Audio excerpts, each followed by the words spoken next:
Today's presentation looks at a common claim, that Canada's CO2 emissions are so small, and offset by its large boreal forests, that emission caps are unnecessary and economically damaging. We will unpack this argument and assess whether it holds up against evidence. No, this argument is misleading. While Canada's emissions are smaller than those of China or India, they are not negligible. The idea that boreal forests fully offset our emissions does not hold up scientifically.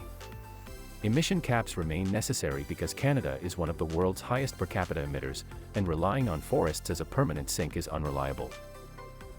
Canada emits about 670 megatons of CO2 equivalent per year, around 1.5 to 2% of global emissions.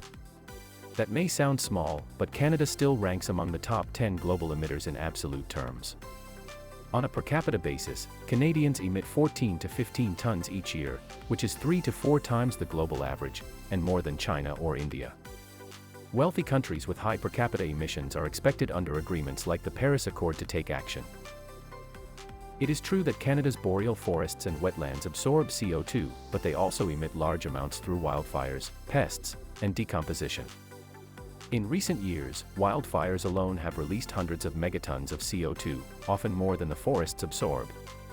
Natural Resources Canada reports that managed forests have been a net source of emissions in several years. Counting natural sinks as permanent offsets is unreliable, especially as climate change reduces forest absorption capacity. Emission caps are important for three main reasons. First, fairness. Without them, Canada risks being seen as free riding while telling others to cut emissions. Second, economic opportunity. Caps stimulate investment in renewables, clean tech, and efficiency, sectors where Canada can gain jobs and competitiveness. Third, global diplomacy. Canada cannot ask China or India to act if it refuses to act itself. Climate agreements depend on shared commitments, not waiting for others to move first. In conclusion, Canada's emissions are not too small to matter, nor are they automatically offset by forests. Canada's high per capita emissions and the unreliability of forest absorption make emission caps necessary. Far from being economically damaging overkill, they position Canada to be competitive in a global economy that is rapidly moving toward decarbonization.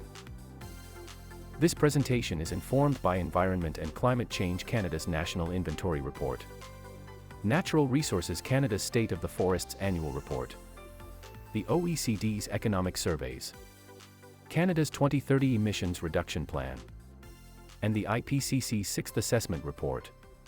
Together, these sources provide a balanced and authoritative view on Canada's emissions and the role of caps in protecting both the economy and the environment. Viewers can pause here to review the full citations.